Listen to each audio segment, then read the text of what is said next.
And I reached out to you a couple weeks ago, David, about when I saw that the Kumka tribe purchased that Sands Bethlehem for like, I can't remember what the price was, but it was well north of $1 billion. And it just seemed to me like kind of a turning point in history. Granted, the Seminole tribe, I believe, bought the Hard Rock and AC not that long before, but it just seems like those two purchases are kind of big turning points where tribes are moving beyond just their reservation and having casinos there to branching out into traditionally commercial casino areas.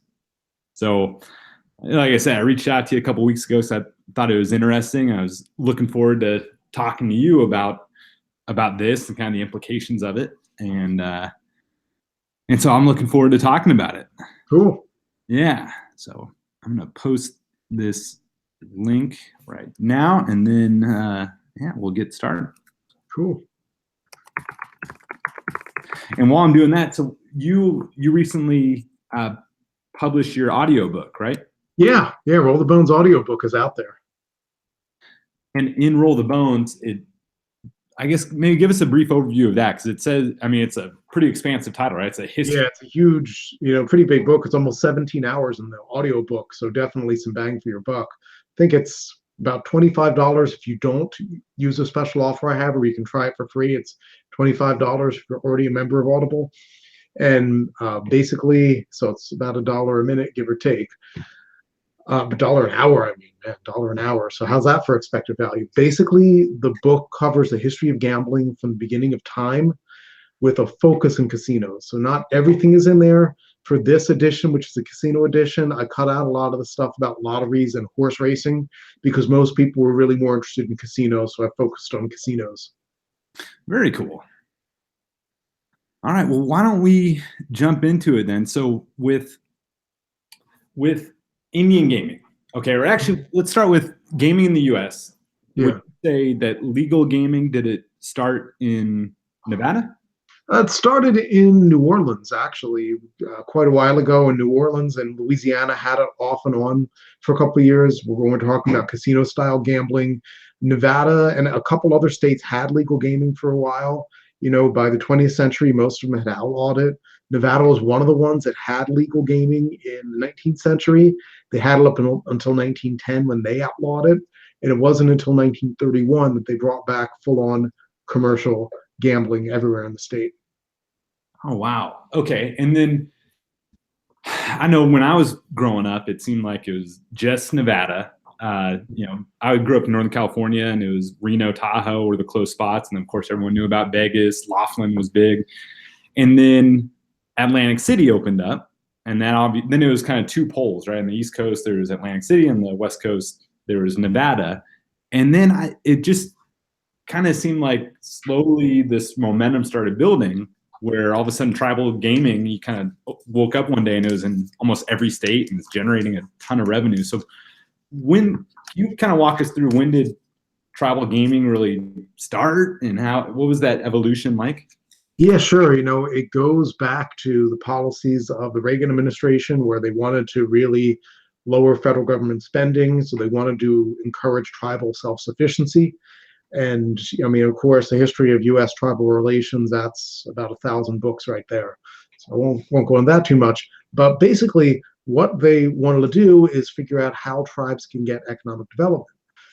Now, given the history being the way it is, the tribes had mostly pretty marginal lands and didn't have a lot of great prospects there.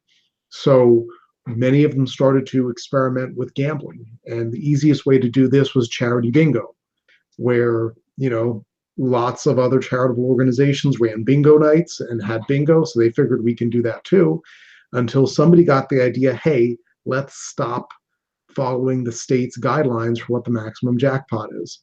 So you would have a situation in states like Florida and California where tribes would offer a maximum jackpot of, say, $50,000, and the commercial charitable bingo people could only offer maybe $500 or $1,000. So obviously, this drew a lot of people to Indian country. Also, since there was a lot of money at stake, there were a ton of lawsuits. Eventually, in 1987, one of these went up to the Supreme Court, and that was the Cabazon case. And the Supreme Court, in that case, ruled that if a state allows gambling, a tribe can offer it without any kind of restriction. So if a state has a lottery, the tribe can have a lottery or lottery type games. Same thing for bingo. So you had a lot of tribes started offering this bingo. The Indian Gaming Regulatory Act, which Congress passed the next year in 1988, specified that if tribes wanted to offer what they called Class 3 gaming, which is pretty much everything you find in Vegas casinos minus the sports betting, they would have to enter into a compact with the state. So that is when, that's 1988. After this, you have the first casinos popping up that are sanctioned tribal government casinos. Gotcha. So pre-1988, it was bingo. Yeah, and there were some tribes did run casinos, but it wasn't really it wasn't a huge thing. But there were some tribes that kind of were offering things like blackjack and stuff. Gotcha. Okay. And then though it started out, I know a lot of these tribes that have massive casinos now, they tell the story of we started as a tent on the side of the road and then they expand. So when we're talking around 1988, everything was pretty much tents. Yeah, and that's one of the issues. One of the reasons why it's difficult a lot of times for tribes to get financing is that under federal law, you cannot foreclose on Native American property in a reservation. So nobody's going to give you a mortgage or something because they can't foreclose on it. So it was very difficult to get funding. Kind of real interesting thing. One of the places where Foxwoods got its funding, the Foxwoods tribe got its funding, was from the founder of Genting, Lim Go Tong. So it's kind of interesting how the casino world, everything kind of weaves together. That is really interesting. Okay, so since the land is tribal land, they have no collateral to offer traditional. Pretty much, yeah. Very interesting. Okay, so then 1988 happens, some changes in laws under the Reagan administration. And then what happened in 1988, and who would you say was the first tribe or casino to really capitalize on those changes in the law? Well, you had a lot of tribes in states like Minnesota, Oklahoma, get in on this and start to do pretty well. But the big one that opened a lot of people's eyes was Foxwoods and the Pequot tribe, Mashantucket Pequot tribe in Connecticut. Gotcha. And how soon after Foxwoods opened did it become a legitimate threat to Atlantic City? Because it was right away. It started to cut into Atlantic City, and you can see that because Atlantic City started to change its laws right around the time that Foxwoods opened, and then Mohegan Sun followed a couple years later. But it's really interesting. Originally Atlantic City, there was no 24-hour gaming. The casino had to close for 6 hours a day. After Foxwoods opened, they brought in 24-hour gaming. There were also a lot of restrictions on what games they could provide. So, for example, they didn't have horse race simulcasting or poker. They added those after Foxwoods opened. So kind of, even though obviously it didn't help Atlantic City, in a lot of ways it helped the Atlantic City casinos open up and I think prepared them for more competition. Very interesting. Okay, so Foxwoods was really the first big player. Mohegan Sun opened soon after. Now you mentioned, was it the Cabazon decision? Yeah, that tribe is in California. Okay, that's what I thought. So it really, the big one was Foxwoods, Mohegan Sun, Oklahoma, California. I mean, what were some of the big ones that started popping up after Foxwoods? California got really big after about 2000. And obviously it's a big state population wise. Also, it's a state that sends a lot of people to Nevada, and up north, the places like Reno and Tahoe really were dependent on that Northern California clientele.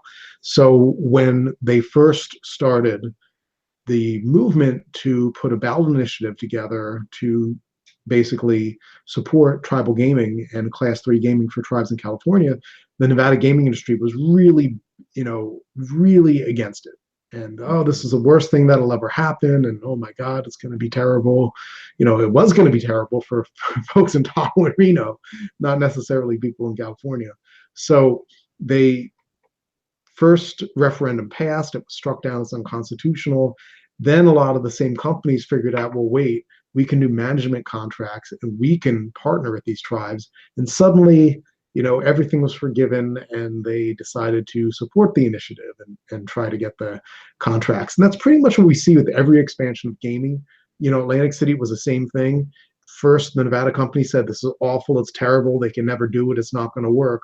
Then once they started investing in it, it wasn't bad. And we've pretty much seen this with every expansion of gaming. Internet gaming is the same. Online gaming is the same. If you go back to the late 90s, a lot of Nevada casino companies said, this is awful, it can't work, we can't do it. And now many of them are getting involved. Some not, though. Some, right. Okay, so that's super interesting. So what are some of the advantages? Because I know even though a lot of the commercial companies work closely with tribes and management capacities, Harrah's Cherokee is a really good example of one. I know Station Casinos does a lot with different tribes around the country. But I know that still some of the commercial companies bemoan the fact that their tax structure that they may pay in Nevada is different than a lot of the tribes have to pay in their compact. So, I mean, could you give us, if you know, like maybe some perspective on the scale of the difference between what a Caesars might pay in Nevada versus a tribe to a state? Well, it's a whole different structure, So number one thing, because tribes have sovereignty, they're not going to pay taxes to the state, under, is it Marbury versus Madison? I forget. I just did this in my History 101 class. But basically, the Supreme Court found that the power to tax is the power to destroy. The Maryland couldn't tax the United States Bank, tried to destroy it. So, under that principle, tribes do not pay taxes to the states. They do have revenue shares, and it varies by state. So, for example, in Connecticut, those tribes pay 25% of their slot proceeds to the state, nothing in table games. In Nevada, it's about 7% of all gaming revenues that they pay. So if you figure that maybe 75% of their income probably comes from the slot machines, well, it looks like the Connecticut tribes are probably paying more in the revenue shares than Nevada casinos are in taxes, even though the Nevada casinos are making a lot more money, about 10 times or so more than the tribes in Connecticut are making. Interesting. Okay. And now with these tribes not paying tax or paying different amounts of taxes depending on the state or the compact, some of these tribes, especially ones that are close to major metropolitan areas, that like the Seminole tribe, I know the casinos in Oklahoma have a big advantage being so close to Dallas. A lot of them are developing big cash reserves, and some of the tribes have branched out into different types of businesses. They're in agriculture or non-gaming things. But then recently we've seen a couple tribes double down on casino and purchase casinos outside of their reservations. Maybe you could talk about a couple of the bigger, more recent ones, and maybe give us your thoughts on what this means to the gaming industry as a whole. Yeah, so generally the whole ownership structure of tribal gaming is totally different from commercial gaming. Commercial casinos are owned by companies, and they have board of directors that run them, and the board of directors' job is to maximize shareholder revenue. And that's why you have stuff like paid parking and resort fees and 6-5 blackjack and all that fun stuff that we might find in some casinos, if you look hard enough. And basically that's their job. They're supposed to get that stock price up. How do you do that? By raising earnings. How do you raise earnings? By charging people more money. Tribes are different. So tribal casinos are owned by the tribe, and they have a development group that usually runs it and picks the staff who run it.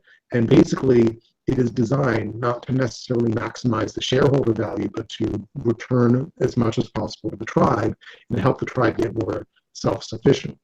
So in doing this, many of the tribes have put together management teams that are pretty good at running casinos, and they figure that they should use this expertise in other jurisdictions. So they'll go out and they'll get licensed just like anyone else in states like New Jersey or Pennsylvania and operate casinos.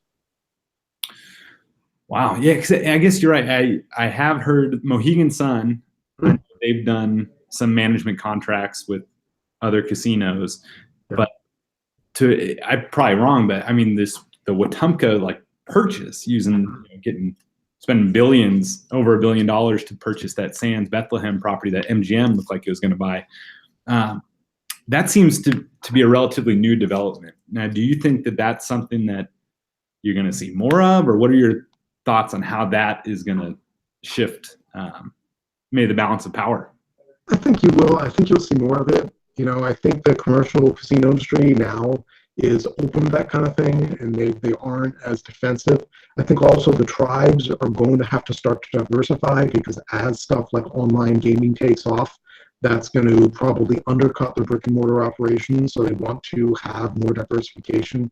So I think we're definitely going to see more of that. Interesting. Okay. Cool. So now, obviously, you talked. We talked at the beginning of this about your audiobook that just came. The book came out a while ago, but the audio is recent. So, how much of this is kind of covered in the book, and how big? I guess today, how big is tribal gaming when you think about the entire casino landscape? How big of a role does tribal gaming play? It's pretty big. It's probably revenues of about somewhere between $27 and $30 billion a year, which compares to commercial casinos, which might be 35 to 40 billion a year. So it's pretty big, and definitely geographically, they're all over the country. So you can drive, you don't have to drive too far to find a tribal casino. So I think that's where it is. Roll the Bones does cover pretty much all this up to 2013.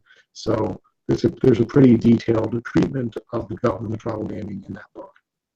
Very cool. And I guess last question. So we talked about the tribes being sovereign nations starting to purchase properties that were owned by U.S. corporations. We're also seeing, how similar or different is a foreign-based company like Genting Group, which obviously has Resorts World outside New York? Is it pretty much the exact same? It's just a company that's based in a foreign country that's purchasing properties, or how different is the tribal from a company like this? It's a different setup because, again, those companies are, if they're public companies, they're basically run to maximize shareholder value and return as much as they can to the shareholders, whereas the tribal companies are designed to benefit the tribes. So I think that's the biggest difference right there. But management structures are going to be similar. Certainly, a lot of the executives go back and forth from one to the other. So I think the casinos itself will be run pretty similarly. Got it. And do you foresee any time in the next 5-10 years that maybe a tribal company purchases a property in Las Vegas? I sure do. I'm kind of thinking about this, and with Hard Rock Hotel being bought by Richard Branson and Virgin Hotels, the doors open for that Hard Rock brand to come back to Las Vegas and someplace else. And I was thinking Hard Rock International, which is owned by the Seminole tribe, maybe they buy the Rio and convert the Rio into the new Hard Rock Las Vegas. It seems that would be a really good thing. People have been talking about Rio being in the block for like 10 years at least now. So it's gotta, I've got to think that if the Hard Rock International has made so many big moves. They're basically, they took over the former Trump Taj Mahal in Atlantic City. They're rebranding that. We're going to reopen that as a Hard Rock Atlantic City. I've got to think that with this national presence they're building, they're going to want an outpost in Las Vegas, and what better place, I think, than the Rio. Oh, I love that theory. Let's hope it comes to fruition. Like theory, so that's 1A. 1B would be Planet Hollywood getting bought and turned into another Hard Rock or any place else. Yeah, that's a great point too. I imagine with any of the big property or big companies like Caesars, probably everything's for sale for the right price. Planet Hollywood is obviously one of their top 3 properties, right? I mean, Caesars, Paris, Planet Hollywood are probably top 3, but yeah, PH would be perfect for that Hard Rock brand. Yeah, and they're investing a lot in that area, in the Harrah's Quad Flamingo area. So I think that's where their development's going to be, and of course Caesar's Palace. So it may be that they just don't, that's why I might think Planet Hollywood, but I think Rio would be an even better fit. I'm sure they would like to focus their stuff just on the Strip. And that could be a pretty good opportunity for Hard Rock International. I love it. All right, cool. Well, Dr. Dave, I know the other thing, aside from your audiobook, which we'll put a link to in the comments, we've got our July 30th cruise. So everybody, we've got a few spots still open. So check that out. You can go to on our Facebook page, URComped Facebook page. We have that posted as an event. You can also sign up on URComped.com. It'll be featured as an offer there. We would love to see you. We're going to talk about kind of famous entrepreneurs in the casino industry. I know Dr. Dave's got 3 talks planned there. I'll be talking a little bit about how to maximize your comps, and then some of the tips and tricks and marketing secrets that we learned growing URComped over the last couple of years. So the URComped community, everybody we've dealt with is so cool. So I'm excited to get a lot of people together and excited to hear Dr. Dave's talks. I can't wait to learn. It's going to be so much fun. I think it is such an opportunity where you get to not only have fun on a cruise, but you also get to talk casinos. And, if you're a small business owner or any kind of really leader, you get to maybe learn a couple approaches that might help you in your work. So I think it's kind of the best of all worlds. Awesome. All right. Well, thank you. Let's do it again next Monday. Let's do it. All right. Thanks, Dr. Dave.